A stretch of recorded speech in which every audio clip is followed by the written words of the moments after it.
Hey everyone, my name is Steven Sharif, and I'm the creative director here at Intrepid Studios. Many of you have seen our MMORPG in development, Ashes of Creation. Well, I'd like to take you through part 1 in a series of videos that will explain probably the most important system in the game, our node system. This system is what enables players to develop the world around them, affecting everything from the story of the world to the content that players experience. All throughout the world in Ashes of Creation exist nodes. These nodes at first exist behind the scenes, unknown to the players as collection points for activities. These nodes are divided into zones of influence, or ZOIs as we call them, represented here by the different colored areas, and within each zone is a node as shown. A node represents a specific location where a camp can form and gradually be developed into a village, then a town, to a city, and eventually a metropolis.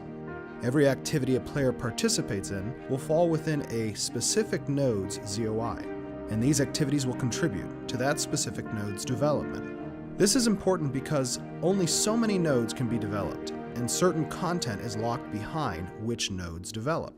This can create conflict between different communities that have a vested interest in the development of certain nodes. When you first enter the world, you will arrive through one of the great divine gateways. These portals are remnants of the civilizations that once inhabited this world.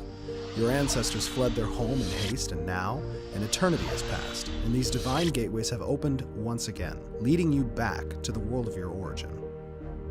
As our players begin to explore their surroundings, they will find a world teeming with valuable resources, complex quests, and monstrous foes. In this case, one of our players has found some ore to mine, which allows her to progress her artisan class by collecting materials from the world. This other player has begun to harvest wood he needs for building supplies to construct a home on the hillside. As they collect these materials, they are both gaining character experience while at the same time contributing experience to the node that resides within this specific zone of influence. As players participate in more activities, this node will collect enough experience to advance to the next stage of development. All the activity in this area has brought the base node to stage 1 in its development.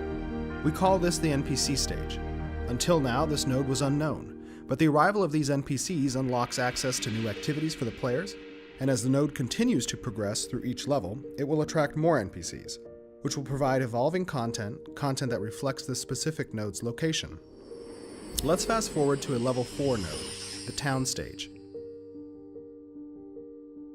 Notice that a new monster is threatening our newly formed town. If this node had not been developed, it may have never revealed itself. The world itself is reacting to the advancement of specific nodes. This town was advanced near forests and mountains, drawing the attention of the sinister creatures that dwell within. If the town had been formed along the coast, perhaps this fisherman would have caught something more dangerous than the fish you see here. The content that exists in Ashes connects in some way to the location and advancement of the node system. It reaches level 5, becoming a city, and some new events are happening in the world. A bridge has been built to connect this area to a neighboring node. This will add a potential trade route that our caravan system will take advantage of, connecting two neighboring nodes and allowing for economic prosperity for players to capitalize on. However, all of this activity has triggered something deep within the mountain. All of this civilization has awoken an ancient dragon. The higher stage a node advances, the more significant events it draws toward it. Epic world bosses will reflect the development of specific nodes and their location.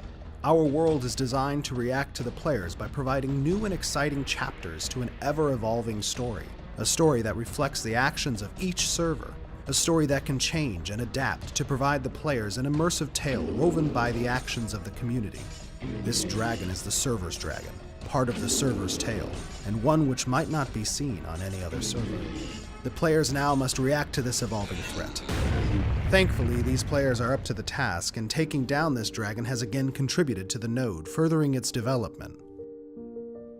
From the first stage of a few wandering merchants to the sixth stage of a sprawling metropolis, nodes redefine the world around them, influencing points of interest in the world, quest lines, story arcs, drop tables and resource pools, even the spawn tables for bosses and NPCs across the world.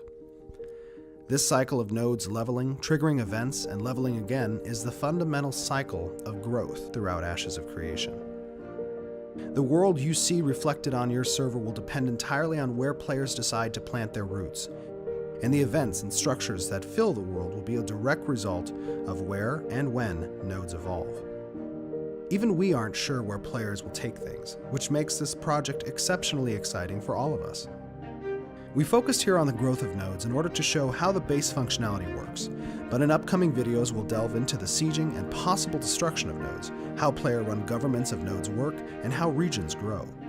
I hope you've enjoyed part 1. And if you'd like to get involved in our development, you can register on our website at ashesofcreation.com or follow us on YouTube and join our community Discord.